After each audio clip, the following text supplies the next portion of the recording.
All right, let's talk about one of my absolute favorite things to eat. Authentic Mexican chorizo. Today, we're going to tear it down to its most basic parts.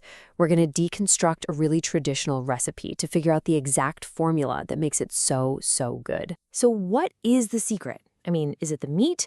The specific kind of chilies they use? We are going to find out.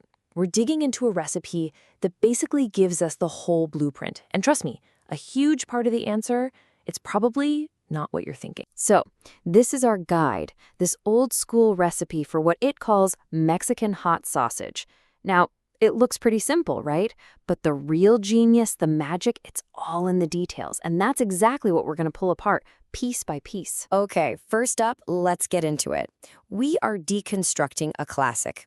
To really get what makes chorizo, we have to look at its core building blocks. So for our second part, we're looking at the foundation. And just like any good building, it all starts here. For chorizo, that foundation is built on just two things. The meat, obviously, but also this other kind of surprising ingredient that changes everything. So right off the bat, the recipe gives you a really important choice to make. You can go all in on ground beef. That's going to give you a leaner, kind of deeper flavor.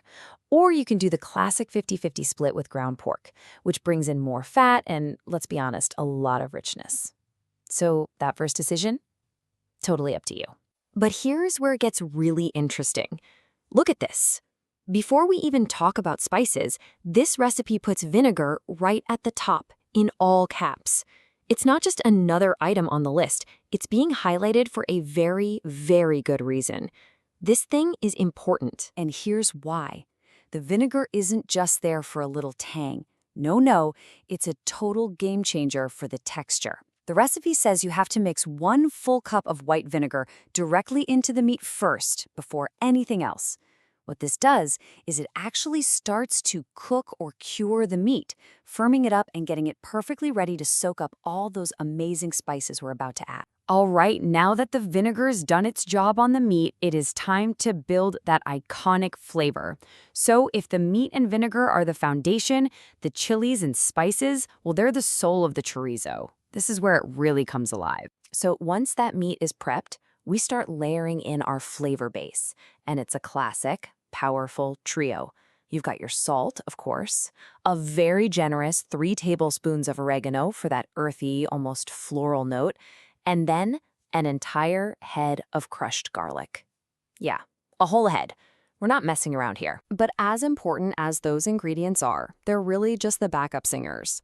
The undisputed star of the show, the thing that makes chorizo, is red chili. And this recipe uses it in 2 totally different but equally powerful ways. First up, we're going in with a full 8 ounces of red chili powder. Now, this isn't a sprinkle, this is a massive amount of dry, intense, smoky heat that you need right into the meat. It guarantees that that deep chili flavor gets into every single nook and cranny. And just when you think you're done with chili, you add this. 1.5 quarts of a really thick red chili puree. I mean, that's a lot. This isn't just about adding more heat. This is about adding a deeper, fruitier chili flavor, moisture, and that signature beautiful red color. It's a 1-2 punch. Okay, we've got all our parts. We've got the meat and vinegar foundation, our aromatic base, and that powerhouse chili combination. So now, in section 4, let's look at the method. How does the recipe tell us to bring this all together? The most important word on this slide is knead. You're not just stirring this, you're getting your hands in there. You follow the steps exactly. Meat and vinegar first. Then you add the salt, oregano, and garlic. Then you knead in the dry chili powder, and then you knead in that wet chili puree.